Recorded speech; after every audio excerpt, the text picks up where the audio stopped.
창세기 19장 4절. 그들로 눕기 전에 그 성 사람 곧 소돔 백성들이 물론 노소하고 사방에서 다 모여 그 집을 에워싸고 롯을 부르고 그에게 이르되 이 저녁에 내게 온 사람이 어디 있느냐 이끌어내라 우리가 그들을 상관하리라. 롯이 문 밖의 무리에게로 나가서 뒤로 문을 닫고 이르되 청하노니 내 형제들아 이런 악을 행치 말라. 내게 남자를 가까이 한 두 딸이 있노라. 청컨대 내가 그들을 너희에게로 이끌어 내리니 너희 눈에 좋은 대로 그들에게 행하고 이 사람들은 내 집에 들어왔은즉 이 사람들에게는 아무 짓도 하지 말라. 그들이 가로되 너는 물러나라. 또 가로되 이놈이 들어와서 우거하면서 우리의 법관이 되려 하는도다. 이제 우리가 그들보다 너를 더 헤아리라 하고 롯을 밀치며 가까이 나와서 그 문을 깨치려 하는지라. 그 사람들이 손을 내밀어 롯을 집으로 이끌어들이고 문을 닫으며 문 밖의 무리로 물온 대소하고 그 문을 어둡게 하니 그들이 문을 찾느라고 곤비하였더라. 지난 시간 우리는 소돔성에 대한 심판 내용을 18장 16절서부터 살피다가 중간에 시간이 돼서 마무리 지었습니다. 오늘은 그 계속해서 소돔성에 대한 심판 내용 그 계속을 살피는데 교재는 가지고 계신 교재 156페이지 펴시면 되겠습니다. 여기 보면 중간에 19장 4절로 11절 천사들이 악행하는 소돔 백성의 눈을 멀게 하는 내용이 나오죠. 아브라함이 천사들을 맞았을 때 천사들이 가면서 소돔성, 조카 롯이 살고 있는 소돔성을 멸한다는 말을 했습니다. 그러니까 아브라함이 의인 50이 있으면 어떻겠습니까? 하다가 의인 10사람까지만 내려갔는데도 의인 10사람만 있어도 멸하지 않겠다 했으나 소돔성에는 의인 10사람이 없었습니다. 여기서 말하는 의인은 하나님의 선택받은 백성을 언약자손을 뜻하는 말이라고 지난번에 말씀을 드렸습니다. 그런 부분이 매우 중요한 부분이니까 의인을 찾았을 때 그 의인은 윤리적이요 도덕적인 그런 측면에서의 의인이 아니라 하나님의 언약자손을 뜻하는 것입니다. 소돔성에는 언약자손이 있을 리가 없죠. 롯이 한 사람과 살기는 했지만 그런데 이 천사들이 이제 소돔성에 갔습니다. 가서 롯의 집에 도착을 했는데 롯이 반갑게 영접을 했어요. 그런데 그 성에 사는 그 불량배들이죠. 쉽게 말하면 그 불량배들이 낮에 보니까 아주 멋있는 사람 두 사람이 그 롯의 집에 들어가는 것을 보고 그 백성들이 다 모여와서 롯을 부르면서 저녁에 내게 온 사람이 어디 있느냐, 내게 손님으로 온 사람 어디 있느냐, 그 사람을 내놔라. 그 사람을 우리가 상관하겠다. 그러면서 이제 소돔성 백성들이 달려들었습니다. 여기는 이제 그만큼 소돔성 사람들이 성적으로 매우 부패했음을 알 수가 있죠. 난 모르는 사람이 외부에서 들어오니까 그 사람에 대한 그 정욕이 불타가지고 소돔성 사람들이 그 사람과 관계를 하기 위해서 찾아온 겁니다. 그러니까 롯이 있다가 그 사람을 내줄 수 없잖아요. 자기 집에 온 손님을 내줄 수 없으니까 차라리 내 딸 둘이 있으니까 딸을 내줄 테니까 당신들이 이 내게 온 손님만은 건드리지 말아다오. 그런데도 소돔성 사람들이 얼마나 사악한지 막무가내입니다. 그러니까 결국 소돔성 사람들이 야 이놈 너 어디서 굴러와가지고 우리 성에 법관이 되려고 하느냐, 롯은 개간이에요. 외부에서 온 사람이란 말입니다. 이 소돔성 사람들이 롯을 괘씸하게 봤어요. 그래서 너 건방지게 어디 남의 동네 들어와가지고 법관 노릇을 하려고 하느냐.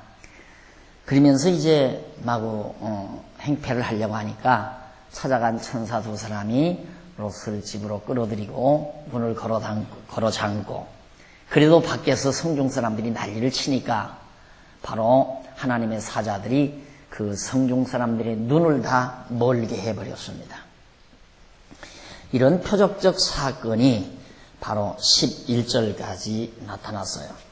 그런데 넘어가서 157페이지 하단 부분에 보면 19장 12절로 22절에 나타납니다. 거기 보면 롯이 천사들의 말을 듣고 가족을 소알로 피하도록 그렇게 합니다. 그때 이제 천사들이 롯에게, 성중 사람들은 다 전부 눈을 멀게 해서 돌려보내고 찾아간 하나님의 사자들이 롯에게 하는 말이, 내가 이 성을 이제 진멸하겠다. 유황불로 소돔성을 멸망시킬 터인데 당신은 가족들을 전부 이끌고 이 성을 피해라. 그렇게 해서 소돔성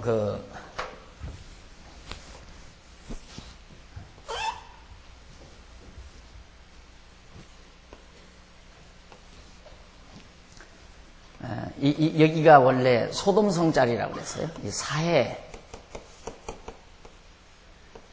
이쪽이. 그러니까 여기를 조금만 벗어나서 소알이라고 하는 곳, 소알이라고 하는 자그마한 산지가 있는데 그쪽으로 피신을 해라.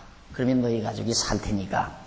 그런 당부를 했습니다. 그래서 롯이 정혼한 딸, 그 14절에 한번 보세요. 롯이 나가서 그 딸들과 정혼한 사위들에게 고하여 이르되 여호와께서 이 성을 멸하실 터이니 너희는 일어나 이곳에서 떠나라 하되 그 사위들이 농담으로 여겼습니다. 이 성이 왜 망해? 이렇게 튼튼하고 견고하게 건설된 소돔성이 왜 망하느냐? 이래가지고 이 롯의 사위들이 말을 듣질 않아요.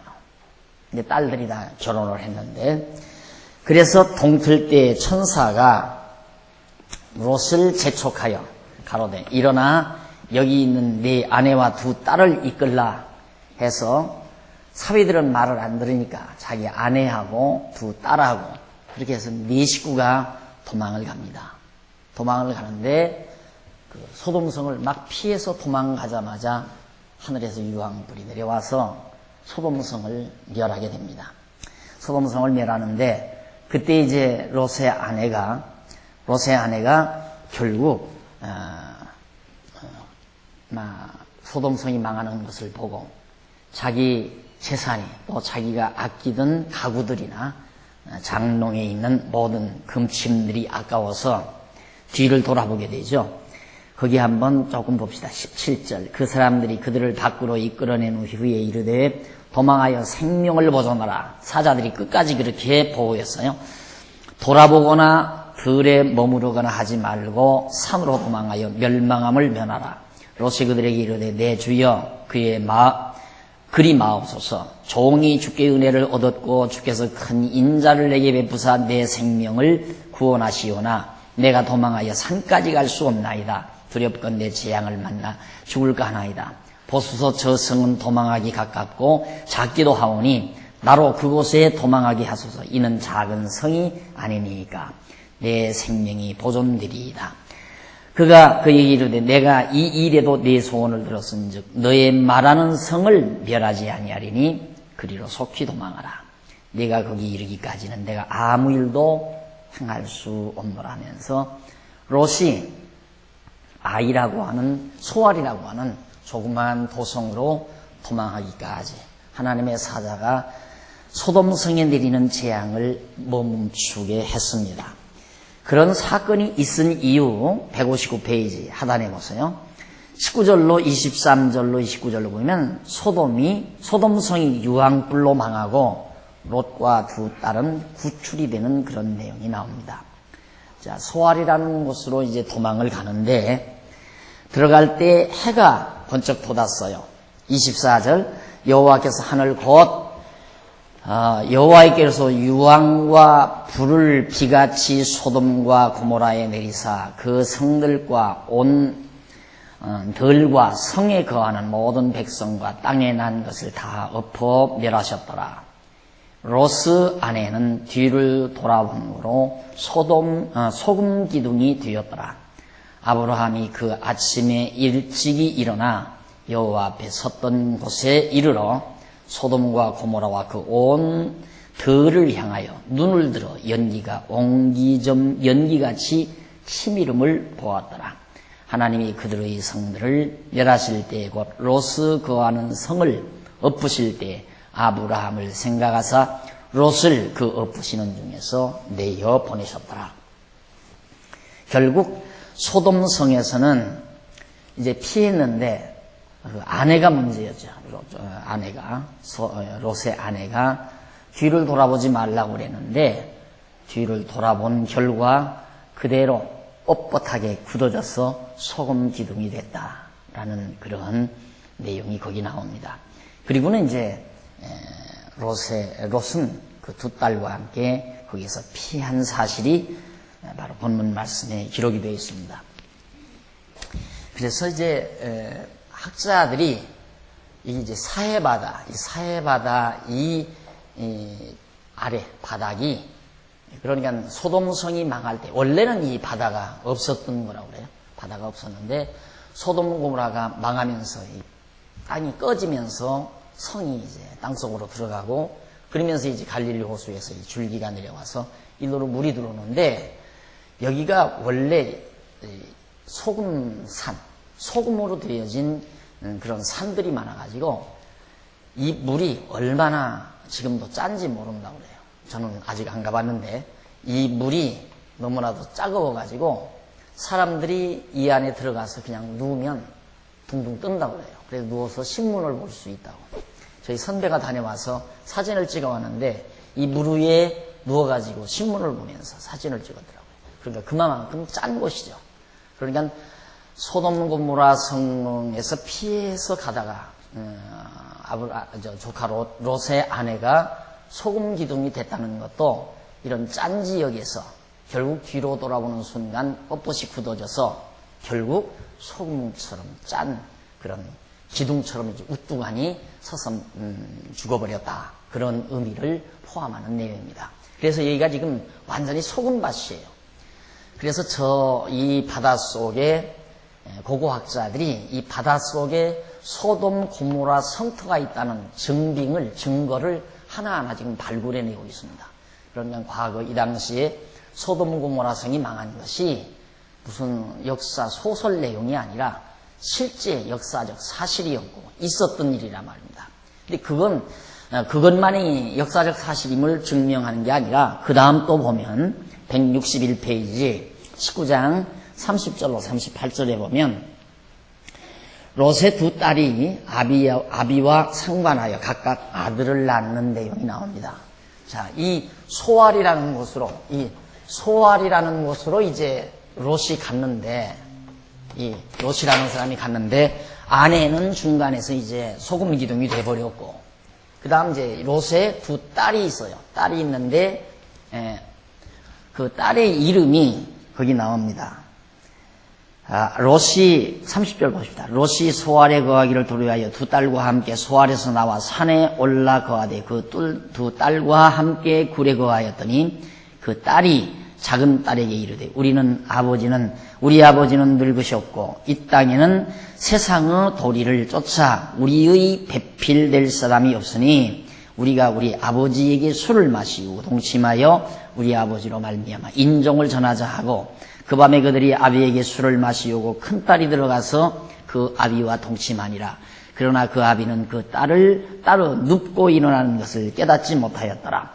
이튿날에 큰딸이 작은 딸에게 이르되 어젯밤에는 내가 우리 아버지와 동침하였으니 오늘 밤에도 우리가 아버지에게 술을 마시우고 네가 들어가 동침하고 우리가 아버지로 말미암아 인종을 전하자 하고, 이 밤에도 그들이 아비에게 술을 마시우고 작은 딸이 일어나 아비와 동침하니라. 그러나 아비는 그 딸은 눕고 일어나는 것을 깨닫지 못하였더라. 롯의 두 딸이 아비로 말미암아 잉태하고 큰 딸은 아들을 낳아 이름을 모압이라 하였으니, 큰 딸, 이건 모압. 그 다음 작은 딸. 작은 딸은 그거 바로 나와요.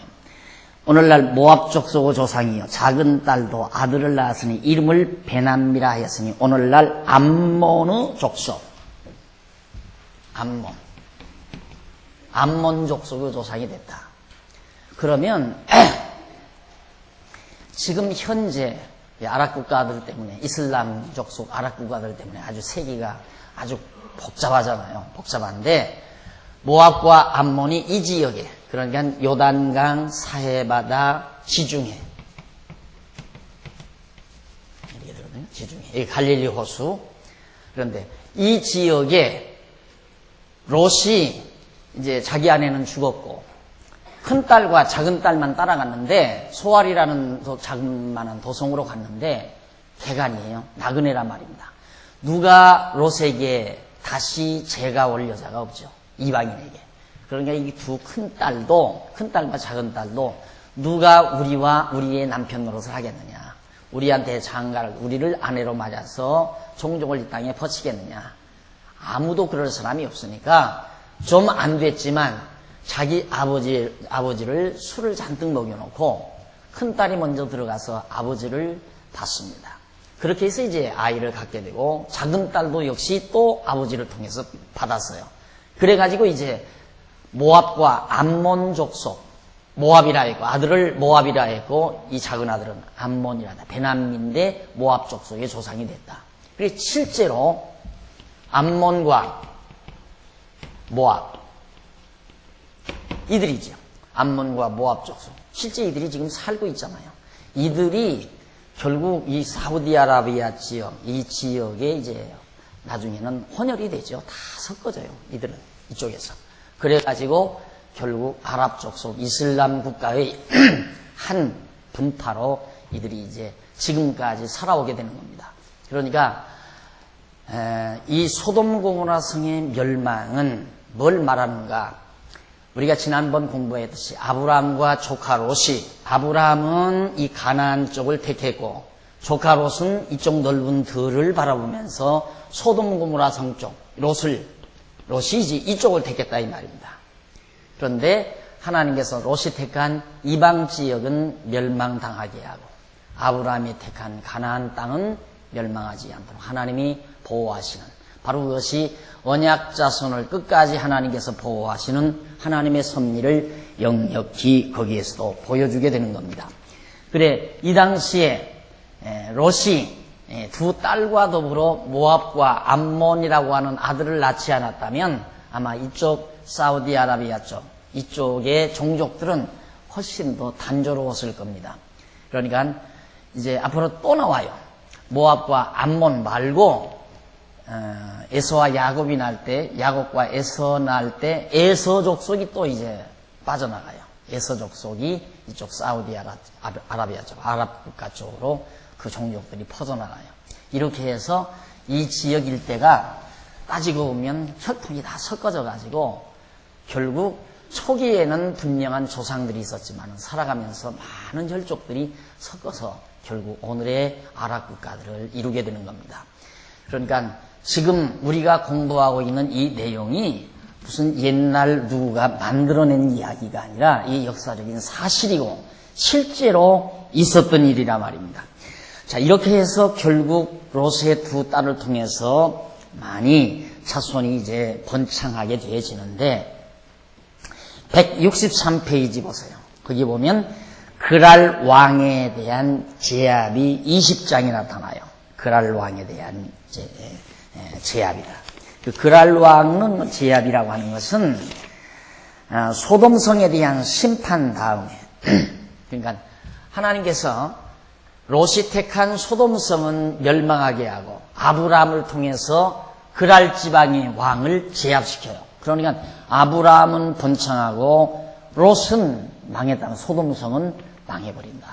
그러니까 하나님의 언약 자손은 어디를 가도 하나님이 보호하시지만은 하나님이 언약 자손이 아닌 지역 또 아닌 땅은 하나님께서 진멸한다는 것을 계시적으로 보여주는 것이 바로 그 부분의 내용입니다.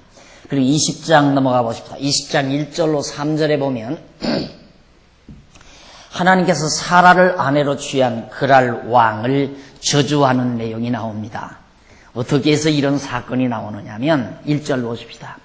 아브라함이 거기서 남방으로 이사하여 가데스와 술 사이 그랄에 우거하며 그 아내 사라를 자기 누이라 하였으므로 그랄 왕 아비멜렉이 보내어 사라를 취하였더니 그 밤에 하나님이 아비멜렉에게 현몽하시고 그에게 이르시되 네가 취한 이 여인을 인하여 네가 죽으리니 그가 나무 아내임이니라.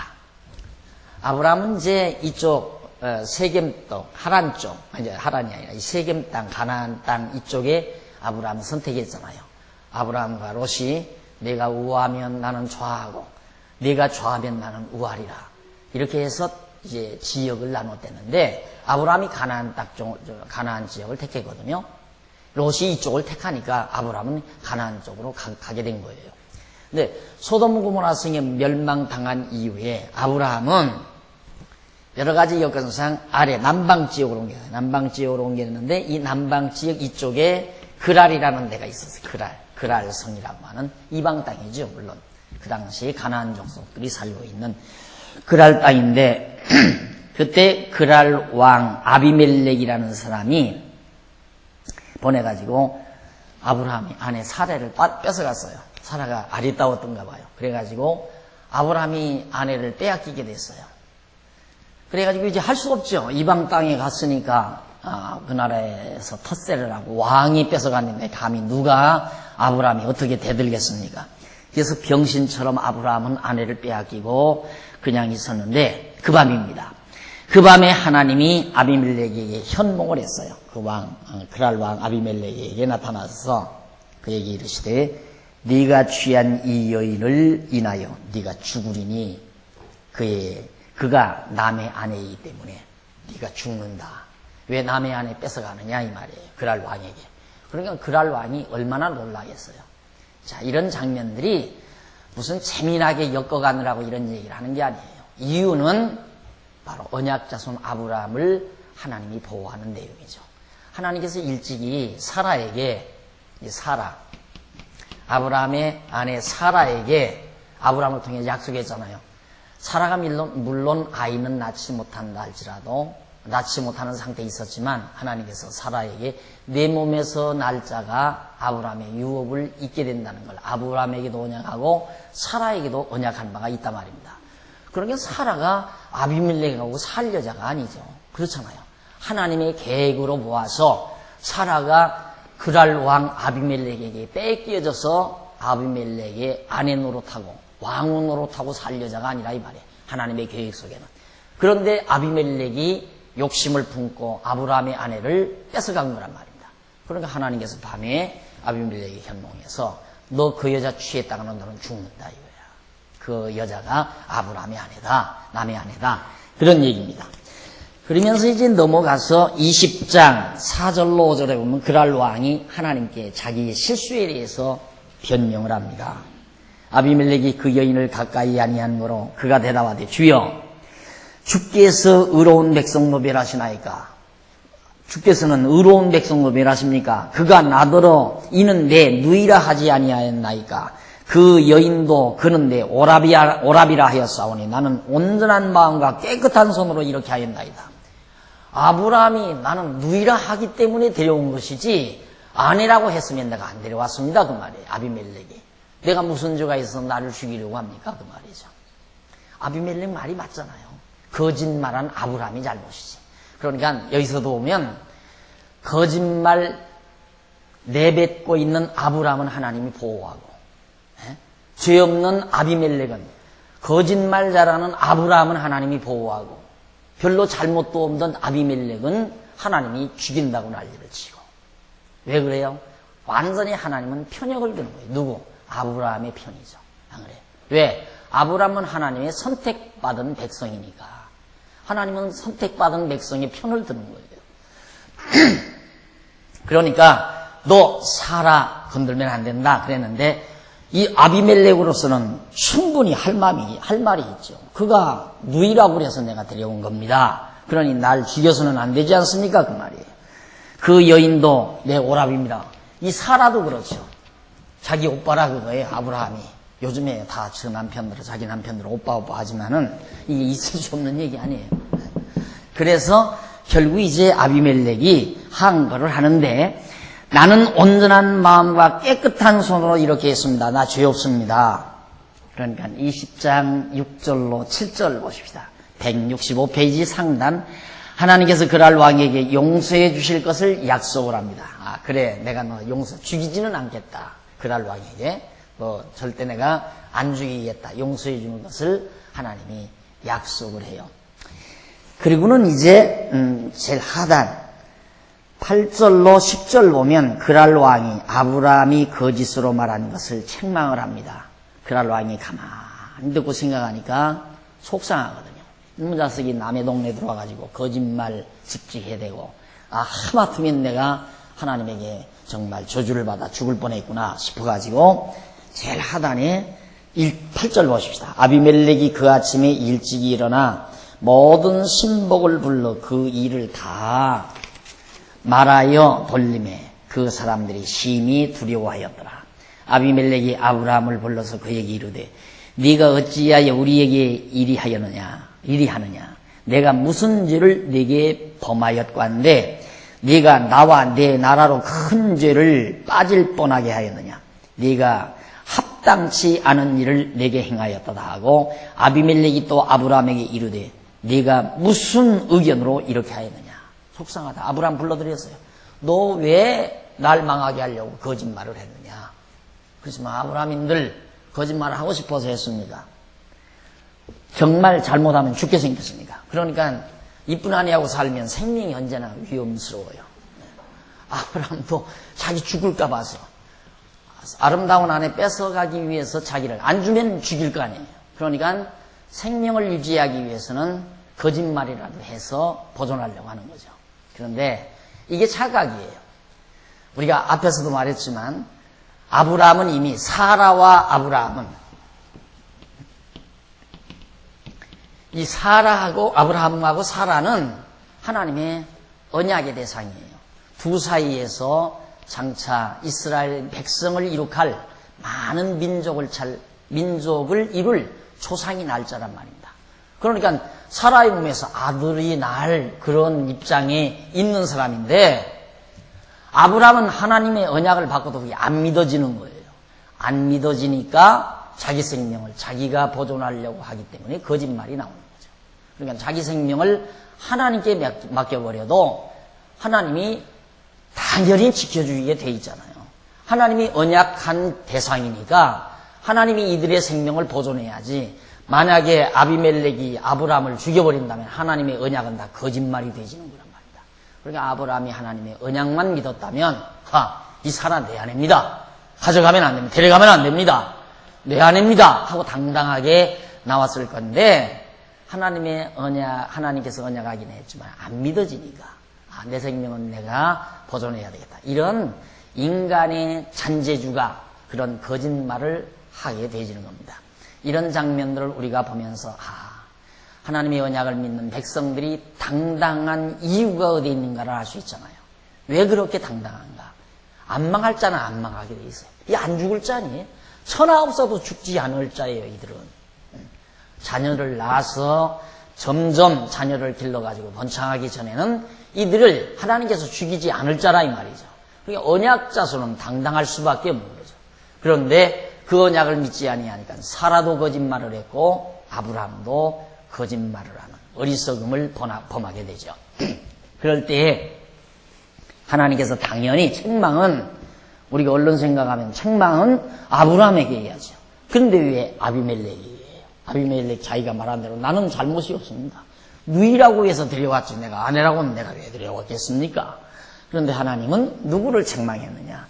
아브라함을 책망하지 아니하고 아비멜렉을 책망했다 하는 부분도 우리에게 많은 의미를 시사해주고 있습니다. 그 다음 167페이지 20장 11절로 13절에 보면 아브라함이 그랄 왕에게 거짓말을 한 이유를 해병을 합니다. 자, 아브라함이 거기서 말해. 아브라함도 할 말이 있어요. 아브라함이 가로되 이곳에서는 하나님을 두려워함이 없으니 내 아내를 인하여 사람이 나를 죽일까 생각하였으며 아니 아비멜렉이 하나님을 두려워하든 말든 아브라함 자기가 무슨 상관이에요? 안 그래요? 하나님이 자기를 지켜줄 건데 아비멜렉이 하나님을 모르니까 하나님을 두려워하지 않는다 이거예요. 그러니까 나를 죽일 거 아니냐. 얼른 들으면 아브라함 말이 그럴듯하지만 어리석은 말이죠. 그들이 하나님을 알든 모르든 상관이 없어요. 하나님이 아브라함을 보호한다는 것은 하나님을 아는 자들 틈바구니에서도 보호하고 하나님을 모르는 자들의 틈바구니에서도 하나님이 보호하지 하나님을 아는 자들의 틈바구니에서만 보호하는 건 절대 아니다 이 말이죠. 그래서 인간의 이성이 그럴듯하지만 인간의 이성적 판단이 그럴듯하지만 하나님이 보시기에는 다 어리석은 것들임에 틀림이 없는 것이다. 그래서 내가 또 그는 실로 나의 이복누이로서 또 변명을 해요. 이복누이다.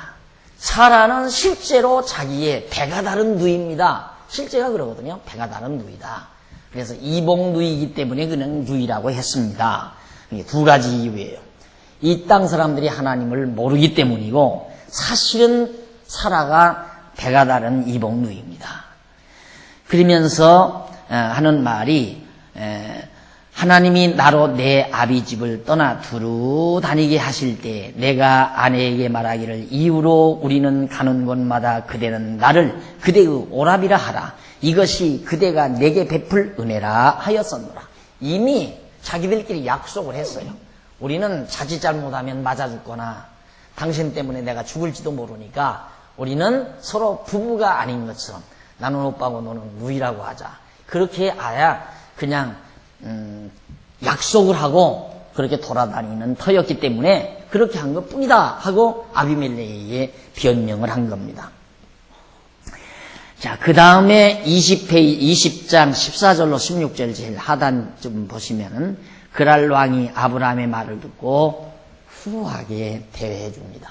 아비멜렉이 가만히 듣고 보니까 아브라함의 말을 듣고 보니까 또 화가 풀어졌어요. 그래가지고 아비멜렉이 양과 소와 노비를 취하여 아브라함에게 주고 그 아내 사라도 그에게 돌려보내고 아브라함에게 이르되 내 땅이 네 앞에 있으니 너 보기에 좋은 데로 거하라 하고 사라에게 이르되 내가 은 1000개를 네 오라비에게 주어서 그것으로 너와 함께 한 여러 사람 앞에서 네 수치를 풀게 하였노니 내 일이 다 선이 해결되었노니라. 참 하여튼 아브라함은 거짓말 한마디 하고 떼부자가 돼버렸어요. 엄청난 재물을 이제 대가로 받은 거죠. 그러니까 아비멜렉이 왕이니까 이 그랄 왕 아비멜렉이 남의 아내들에다가 수치를 그러니까 많은 사람 앞에 좀 수치를 당하게 했잖아요. 자기 아내로 삼았댔으니까. 그걸 보상하겠다 해서 결국 안 하면 자기가 하나님께 죽게 생겼으니까 아비멜렉이. 그래서 자기 모든 잘못을 뉘우치는 마음으로 많은 재산을 아브라함에게 줬습니다. 아브라함은 이건 두 번째 아내 팔아서 부자가 된 거예요. 그래가지고 결국 이런 데도 보면 참 놀라운 것이 하나님은 꼭 잘못은 아브라함이 했는데 복은 아브라함이 받아요. 그렇죠? 잘못은 먼저 번에도 잘못을 아브라함이 한 거 아니에요. 그런데 그때도 엄청난 복을 받은 거고요. 여기도 보면 잘못을 아브라함이 거짓말을 잘못했거든요. 그런데도 엄청난 재물을 그가 거기에서 얻게 됩니다. 이런 모두가 무엇을 우리에게 시사해 주는가? 하나님의 언약 자손은 어느 경우에라도 하나님이 보호하고 지키신다. 왜? 아브라함을 위해서? 그게 아니에요. 여호와 자신을 위해서. 여호와를 위하여. 자신을 위하여. 왜? 아브라함을 저주하거나 죽여버리면 언약대로 이루시는 여호와의 언약이 거짓말이 되지니까. 여호와이심을 우리에게 나타내기 위해서는 언약대로 이루어야 되지만 언약대로 이루기 위해서는 아브라함이 망해서는 안 돼요. 어떤 경우에라도 아브라함은 죽거나 망하면 안 된다 이 말입니다. 그러니까 하나님께서는 어떤 경우도 아브라함을 보호하고 지켜주시는 것. 이것이 언약 자손의 보호 장면입니다. 하나님께서 보호해 주시는 섭리 경륜. 이걸 보아도 모든 역사 섭리는 하나님 여호와 당신 스스로를 우리에게 계시해 주는데 그 목적이 있다는 걸 알 수 있죠.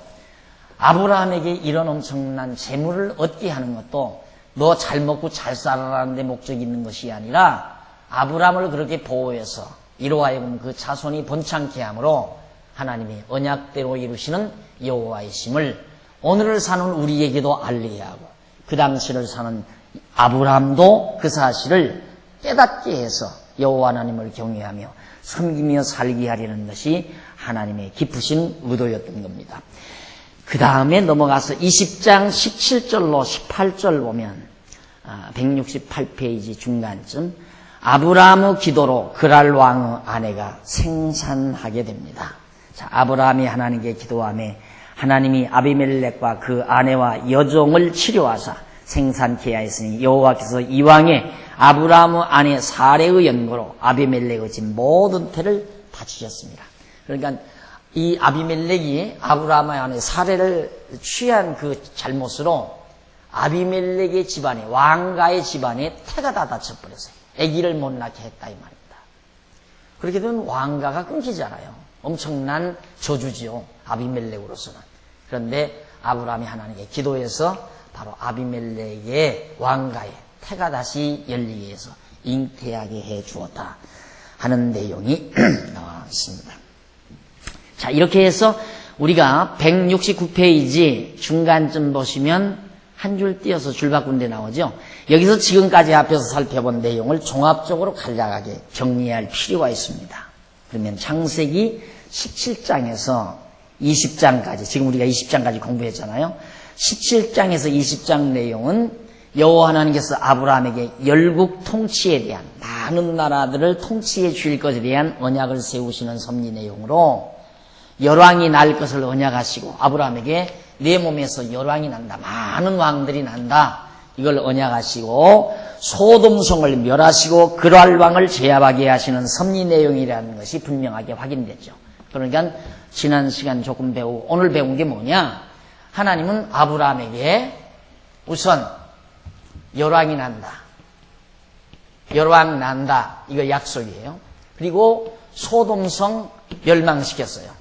그리고 그랄 왕 제압을 시키고 하나님께서 아브라함에게 언약하시고 열왕 날 걸 언약하시고 소돔성은 멸하고 그랄 왕을 제압하게 하는, 그리고 그만큼 하나님이 언약을 세우신 아브라함을 보호하고 지키셨다는 내용이에요. 이것이 17장과 20장 사이에 나오는 그런 내용이었습니다. 자, 그 다음 또 조금 내려가서 줄 바꾼 데 나와요. 밑에서부터 7째 줄. 창세기 12장에서 2장, 20장까지, 오늘 공부한 데까지는 어떤 내용이가? 12장에서부터 20장까지는 여호와 하나님께서 아브라함에게 3대 언약을 세우시고, 3가지, 자손, 땅, 통치, 이 3가지 언약을 아브라함에게 세우시는 섭리 내용인데, 가나안 땅 정복과 자손의 번창과 많은 백성의 통치에 대한 3대 언약을 세우시는 섭리 내용이라는 것이 분명하게 확인이 됐죠. 그렇잖아요? 자, 하나님께서 가나안 땅 주고 자손 생육하고 번성하고 그리고 열왕 낳아서 다스리게 해주겠다. 이 언약 내용이라는 것이 20장까지 확실하게 우리에게 드러나 있습니다. 총체적으로 요약해 드린 거예요. 그러니까 12장과 20장 사이는 아주 여러 가지 내용이 많은 것 같아도 아주 간단해요. 아브라함에게 자손, 땅, 통치. 자손을 하늘의 별것처럼 번창하게 해서 이 가나안 땅을 내게 주어가지고 네 자손에게 주어서 다스리게 해주마. 이 땅을 다스리게 해주마. 그것이 바로 지금 12장에서부터 20장까지의 내용이었단 말입니다. 그러니까 지금 요 며칠 동안 한 2, 3일 동안 배운 것이 바로 그 내용이에요. 이 3대 언약. 3대 언약, 3가지 언약. 그러니까 이 언약을 하나님께서 아브라함에게 했는데 아브라함이 망하면 되겠어요. 그러니까 끝까지 소돔은 망해도 아브라함은 멸망하지 않고 이 그랄 왕이 이미 그 터줏대감인데 그랄 지방의 터줏대감인데 어디 나그네 하나가 가가지고 그 왕을 꼼짝 못하게 만드느냐 이 말이죠. 이게 바로 하나님이 아브라함을 보호하시고 지키시기 때문에 그렇다 이 말입니다. 여러분들이 예를 들어서 지금 만약에 LA로 미국 LA로 여러분들이 이민을 갔다 하십시다. 가서 LA 시장을 완전히 제압할 수 있어요? 안 되잖아요. 그거 있을 수 없는 얘기거든요. 불가능한 얘기고. 그런데 하나님의 섭리 속에서 그랄 왕이 완전히 아브라함에게 제압을 당해요. 그게 바로 하나님께서 아브라함과 함께 한다는 사실을 확실히 우리에게 보여주기 위한 하나님의 섭리였다는 말입니다. 자, 그러면 이 세 가지 언약 사실을 우리가 20장까지 살펴봤는데요. 넘어가서 자 170페이지 가로 없는 2번 나옵니다. 170페이지에 보면 가로 없는 2번. 그 가로 없는 2번이 뭐냐면 이삭의 언약 계승.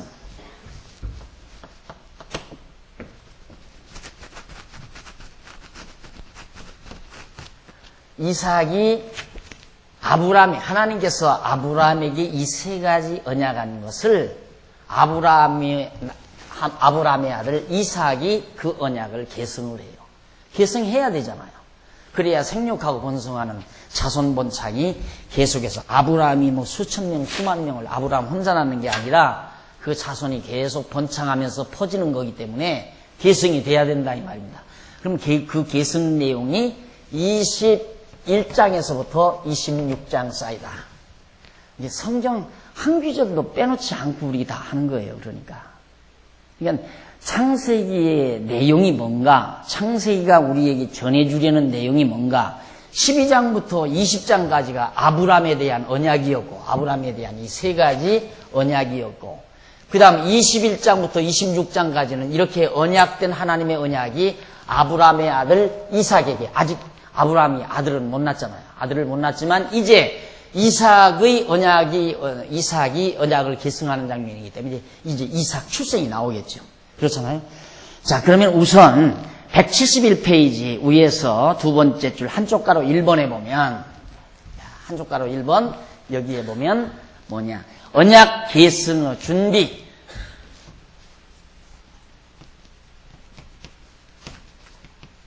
하나님께서 이삭이 언약을 계승하도록 준비하는 내용이 바로 21장부터 23장까지, 21장에서부터 23장까지. 이 성경은 어려운 게 아니다. 아주 쉽고 단조롭고 간단한 것이라고 생각하시면 됩니다.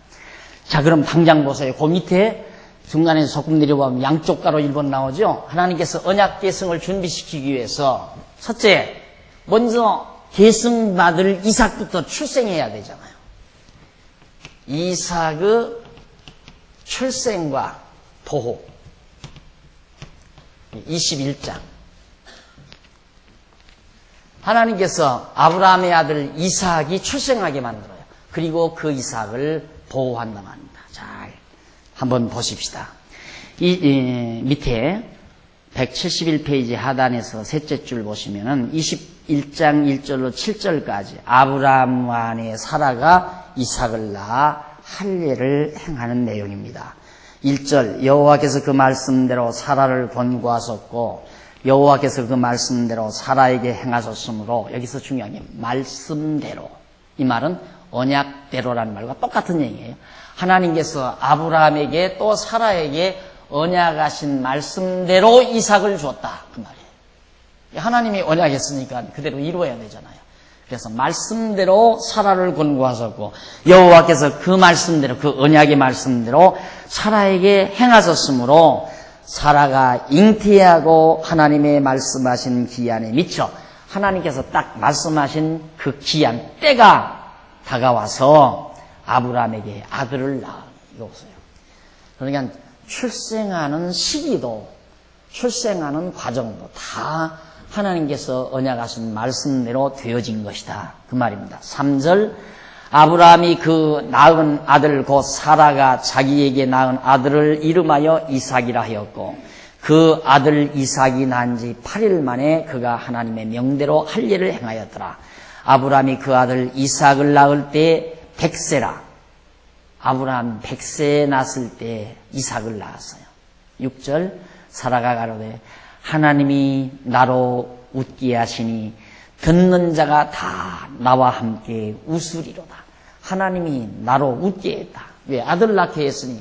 아들 못 낳고 그냥 죽는 줄 알았는데 하나님께서 언약하신 대로 아들을 낳게 했으니 나로 웃게 했으니 많은 사람으로 함께 웃으리로다 하면서 또 가로되 사라가 자식들을 젖먹이겠다고 누가 아브라함에게 말하였으리로마는 아브라함 노경에 내가 아들을 낳았도다 하니라. 누가 아브라함에게 노경에 젖을 먹이겠는가, 자식들을 젖먹이겠다고 누가 말할 수 있었겠나. 자기는 아이를 못 낳는 여자였으니까. 그런데 내가 아들을 낳았다. 너무 좋아서 이렇게 즐거워하는 모습이 거기 소개됩니다. 자, 그러면 본문 내용은 지금 제가 살짝 말하는 내용 가운데 다 들어있는 말입니다. 가장 중요한 것은 하나님이 아브라함과 사라에게 언약하신 대로 그 방법과 그 시기에 따라 아들 이삭이 출생됐다. 즉 말씀하신 대로, 언약하신 대로, 그것이 바로 핵심이에요. 그래서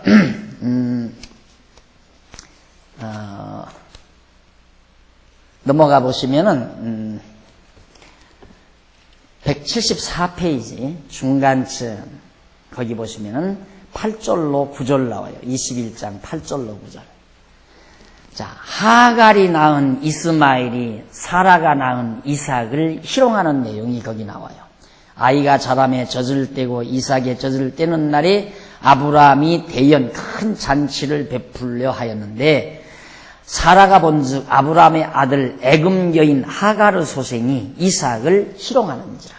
자, 젖을 뗄 때니까 아마 돌잔치쯤 되겠죠. 이삭이 돌잔치쯤 되겠는데 이런 큰 잔치를 베풀려고 이렇게 하는데 보니까 이미 몸종 하갈에게서 아브라함이 아내가 아니죠. 몸종이죠. 이 하갈이라는 여자에게서 아들이 하나 낳았잖아요. 앞서. 이스마엘이었죠. 그 이스마엘이 사라가 낳은 어린 애기 이삭이죠. 이제 갓난아이나 다름없는데 젖을 겨우 떼는 정도니까. 제가 크다고 해서 이게 한 12살 가까이 돼요. 이 하갈의 아들은 이스마엘. 크다고 해서 어린 걸 자꾸 때린다 이 말이에요. 아마 질투했던가 봐죠. 때리니까 그걸 보니까 사라가 얼마나 속이 상했겠어요. 그래서 이쪽 21장 175페이지 21장 10절로 13절에 보면 아브라함이 하갈과 그의 소생 이스마엘을 추방해버리는 내용이 나와요. 거기 한번 봅시다. 10절. 그가 아브라함에게 이르되 이 여종과 그 아들을 내어 쫓으라. 이 종의 아들은 내 아들 이삭과 함께 기업을 얻지 못하리라 하며 아브라함이 그 아들을 위하여 그 일이 깊이 근심되었더라. 하나님이 이 아브라함에게 이르시되 네 아이나 네 여종을 위하여 근심치 말고 사라가 내게 이른 말을 다 들으라. 이삭에게서 나는 자라야 네 씨라 칭할 것임이라. 그러나 여종의 아들도 네 씨리니 내가 그로 한 민족을 이루게 하리라 한지라. 결국 아브라함이 그가 아브라함에게 사라가 자기 남편 아브라함에게 이 하갈하고 그 아들 이스마엘을 내쫓아버려야 되겠습니다. 집에다 그냥 놔뒀다가는 사라 자기가 낳은 이삭이 맞아 죽을지도 모르잖아요. 그러니까 내쫓아야 되겠습니다. 그렇게 건의를 했어요. 그렇게 해서 결국 이제 그 이스마엘과 하갈이 내어 쫓김을 당하게 되는 그런 상황에 처하게 됩니다. 한번 넘어가 보십시다. 176페이지 하단쯤 보시면은 21장 14절로 16절 나와요. 거기 보면 추방을 당한 하갈과 이스마엘이 들에서 방송되고 가는 내용이 나옵니다. 거기만 조금 읽어보시고요.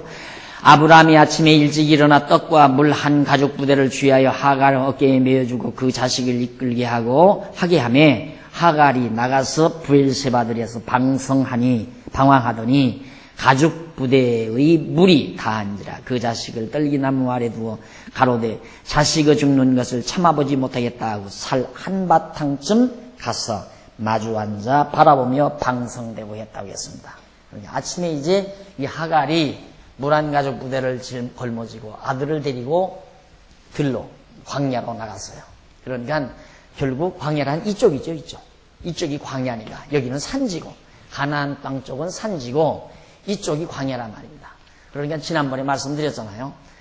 이때 쫓김받은 이스마엘 족속, 그 이스마엘 족속과 아브라함 조카 롯이 낳은 암몬과 모압 이 족속들, 이들이 다 어울러져서 지금 아랍 국가를 형성하고 있는 거다.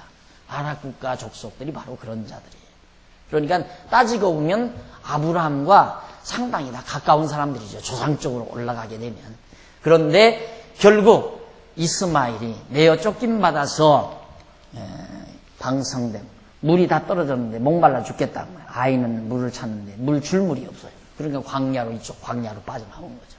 그러니까 살한바탕쯤 하면 화살을 이렇게 쏘면 나가는 거리가 있잖아요.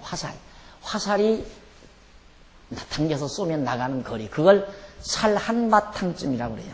살이 나갈 수 있는, 화살이 나갈 수 있는 거리. 그러면 약 뭐 한 40-50m 된다고 그럴까요?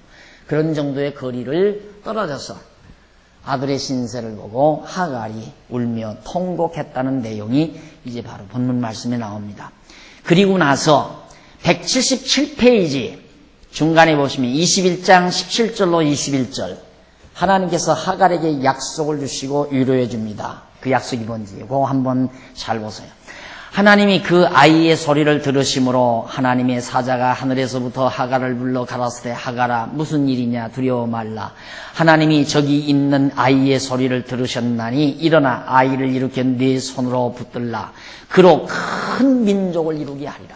자, 하갈이 낳은 이스마엘을 통해서 큰 민족을 이루게 하리라. 하나님께서 언약대로 이들도 번창하게 만든 거예요. 그러니까 이삭도 사라가 낳은 이삭은 가나안 땅에서 번창하게 만든 거고 아브라함을 통해서 하갈이 낳은 이스마엘은 이쪽 광야 지역으로 몰려가지고 이쪽에서 번창해진 거고요. 이것이 오늘 우리가 지금 보고 있는 우리 역사의 현장이란 말입니다. 이들이 지금 다 암몬 족속이나 모압 족속이나 이스마엘 후예들이 바로 이 아랍 국가 전체의 모든 종족들이 돼가지고 지금 그 이슬람 종교를 그들은 숭상하면서 이슬람이라는 게 구약과 비슷해요. 구약 시대의 이 성경을 그대로 구약적인 신앙을 가지고 있는.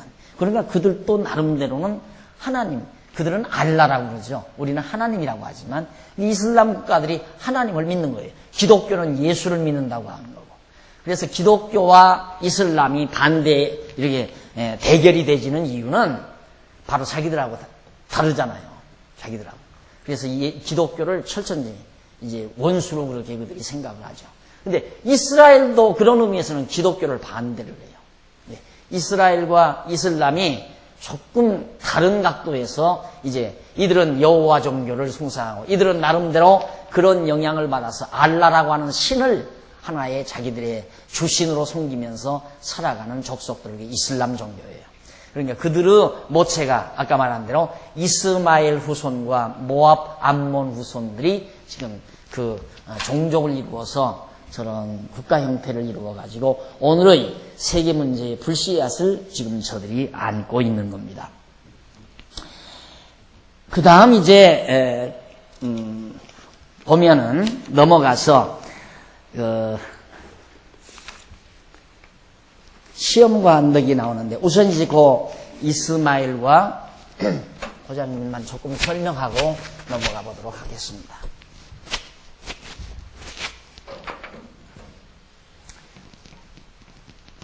아브라함에서 이제 사라, 이삭이죠, 이삭.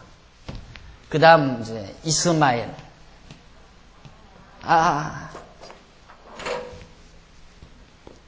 하갈, 이스마엘. 종에서 난 자. 이건 주인이고, 이건 종에서 난 자다. 이에 관해서 이제 성경에서 이제 그에 관해서 말씀을 하는데 하갈이 난 자와 이삭이 난 자, 이삭의 자손으로 난 자와 하갈이 난 자에 대해서 다시 한번 뒤로 돌아가서 173페이지 중간 조금 못 미쳐서 줄 바꾼 데를 한번 보세요.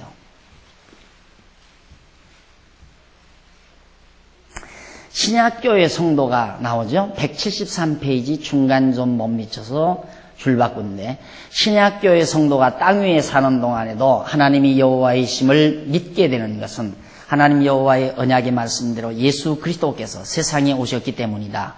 그리고 그리스도로 오신 예수께서 천국을 약속하셨기 때문에 천국이 있다는 것도 믿게 되어지고 천국에 가게 되리라는 것도 믿어지게 되며 천국에 대한 소망도 분명해진다. 왜? 성도가 이 땅 위에, 우리 신약교회 성도가 이 땅 위에 사는 동안 하나님 여호와의 심을 믿게 되는 건, 하나님께서 이렇게 언약대로 다 이루시는 걸 보니까 하나님이 여호와이시구나, 그걸 믿게 되고, 또 언약의 말씀대로 예수 그리스도께서 이 땅에 오셨다 이 말이에요.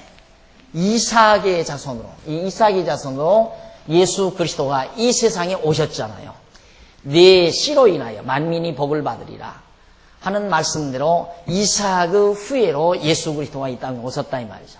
그렇기 때문에 이렇게 언약대로 이루어지는 걸 보아서 예수님이 오셔서 언약하신 말씀대로 우리가 천국도 믿고 하나님의 나라도 믿을 수밖에 없는 것이다, 그런 얘기입니다. 그러면서 택한 백성들이 지상에 머무는 동안에는 믿음이 온전하지 못하지만 천국에 가면 하나님에 대한 믿음이 온전하지 못한 사람이 하나도 없죠. 다 믿음이 있을 수밖에 없는. 왜? 완벽하게 언약이 다 이루어지는 것인가? 이루어지는 시대의 그런 상황이기 때문에 안 믿을 수가 없다는 얘기입니다. 자, 그러면 그 다음 조금 더 넘어가서 하나 더 보고 넘어갈 곳은 174페이지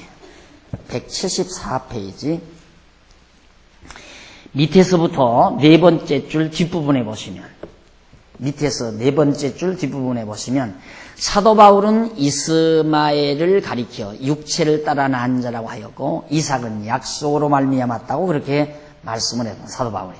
그리고 그는 종인 하갈과 자유자인 사라를 두 언약으로 비유했다. 갈라디아 4장 22절로 26절에 나오는 말입니다. 다시 말하면 이스마엘은 종인 하갈의 몸에서 육체를 따라 난 자고 이삭은 자유자인 사라의 몸에서 약속으로 난 자인데, 이들을 낳은 두 여자들이 곧 종과 자유의 두 언약이라는 것이다. 이삭은 자유하는 여자에게서 낳고 이스마엘은 종에게서 낳았다. 그러므로 이삭은 율법의 종이 아니라 자유하는 여자 사라에게서 난 하나님의 아들이다, 그 말이에요. 그러니까 바로 두 언약이 있는데, 이것은 자유하는 자유의 언약, 이것은 종의 언약이다 이 말이죠. 종의 언약. 그래서 이삭은 자유자, 주인에게서, 이삭이 사라가 주인 아니에요? 하갈은 종이고 몸종이니까 종에게서 난 자가 이스마엘이고, 그래서 우리는 이삭을 따라 자유자에게서 난 하나님의 백성, 그러니까 율법에 얽매인 자가 아니라, 율법 아래에 매여 있는 자가 아니라 율법에서 벗어난 자유하는 하나님의 백성이다, 하나님의 아들이다 하는 말을 사도 바울이 비유 삼아서 그렇게 설명하고 있습니다. 그래서 175페이지 위에서 세 번째 줄 앞부분에 보시면, 네 번째 앞부분, 175페이지 위에서 네 번째 앞부분, 그러므로 이삭은 율법의 종이 아니라 자유하는 여자 사라에게서 난 하나님의 아들이다. 그래서 유업을 이을 자라는 뜻이다. 종은 아브라함의 유업 못 잊잖아요. 종은 정말 자유하는 아들이라야 유업을 잊지. 그러니까 하나님의 나라는 이 언약 자손이라야 하나님의 나라를 얻는다 그 말이에요. 그래서 천국으로 오신, 회개하라 천국이 가까웠느니라, 하나님의 나라로 오신 예수 그리스도가 이삭의 혈통을 따라 이 땅에 온 것이고, 이 예수 그리스도로 거듭나고 중생한 자가 하나님의 나라를 유업으로 받게 되어 있는 것이다. 이 종의 몸에서 난 자는 안 된다 그 말이죠. 그것이 지금 사도 바울이 설명하고 있는, 그렇게 예수를 믿어야 된다 이 말, 쉽게 말합니다. 예수를 그리스도로 믿어야 우리가 하나님의 나라를 유업으로 받을 자, 종이 아니라 아들이 되는 것이지, 율법에 의존하면 그건 종이다 그 말이에요. 종. 예수를 믿어야 아들이 되는 거고, 율법에 의존하면 그건 종이 됩니다. 그러니까 율법으로 말미암아서는 의롭다함을 얻을 수도 없을 뿐만 아니라 하나님의 나라를 유업으로 못 얻는다. 그것을 사도 바울이 밝혀주고 있는 것이 바로 지금 이 부분의 내용인 겁니다. 자, 이렇게 해서 결국 하갈이 추방되고 이스마엘이 내어 쫓기는 것은 이 가나안 땅, 이게 천국의 모형 아니에요? 이 가나안 땅은 네 차지가 될 수가 없다 그 말이에요. 너는 종이니까, 종의 몸에서 난 종이니까 네가 어떻게 이 아브라함의 유업을, 이 가나안 땅을 내가 유업으로 받을 수 있느냐. 그래서 이삭이 결국 출생해서 결국 언약을 계승하는, 이 가나안 땅 언약을 계승하는 준비를 하고, 준비하기 위해서 이삭이 출생하고 이삭이 보호를 받습니다. 이스마엘은 내쫓김을 받지만 바로 이삭은 아브라함이 자기 품에 보호하고 있다. 이유는 언약을 계승시키기 위해서. 거듭 강조하지만 언약 자손은 하나님이 지켜요. 이게 믿어져야 돼요. 이게 안 믿어지면 덜 불안하지요. 우리가 하나님의 언약 자손이라면 겁날 거 하나도 없어요. 두려워할 것도 없어요. 아까도 보지 않았어요? 아브라함 죽으면 누가 답답해요? 아브라함이 만약에 아비멜렉에게 자기 아내를 안 준다고 쳐 죽인다면 누가 답답해요? 하나님이 답답하잖아요. 그러니까 하나님이 죽이지를 않는다 이 말이에요. 절대 보호하지 하나님께서. 그러니까 하나님이 급한 나머지 밤중에 나타나서 이놈아 너 내 아내 그 남의 아내 건들면 너는 죽는다. 그게 남의 아내다. 그 여자 건드리지 말아라. 하나님이 보호하잖아요. 그러니까 그걸 믿어줬다면 아브라함이 거기 가서도 이게 내 아내입니다. 어쩔 거요? 뺏어가려고요? 한번 뺏어가 볼 테면 뺏어가 보십시오. 이렇게 할 수 있지 않느냐 이 말이에요. 믿음만 있었다면. 그럼 오늘 우리들은 정말 공부를 하고 내용을 알고 보니까 맞구나. 나는 하나님의 언약 자손이다. 하나님께서 나를 택한 백성으로 언약해 주셨다면 그게 확실히 믿어진다면 두려울 거 없죠. 걱정할 것도 없고. 이것도 보세요. 아무리 이삭이 어리지만 이스마엘은 12살, 13살이 됐지만 이삭은 이제 1살밖에 어리다 이 말이에요. 싸우면 이삭이 져요. 이스마엘한테 두들겨 맞았잖아요. 그러니까 하나님이 보호하지 않느냐 이 말이죠. 아브라함이 통해서 사라를 통해서. 그리고 이스마엘은 내쫓아버리고 이삭은 하나님이 보호한다. 왜? 언약을 계승시키기 위해서. 그래서 언약 자손은 천하 없어도 하나님이 지키시고 보호한다. 이걸 이 시간, 첫 시간 공부한 가운데서 다른 거 다 잊어버려도 상관없어요.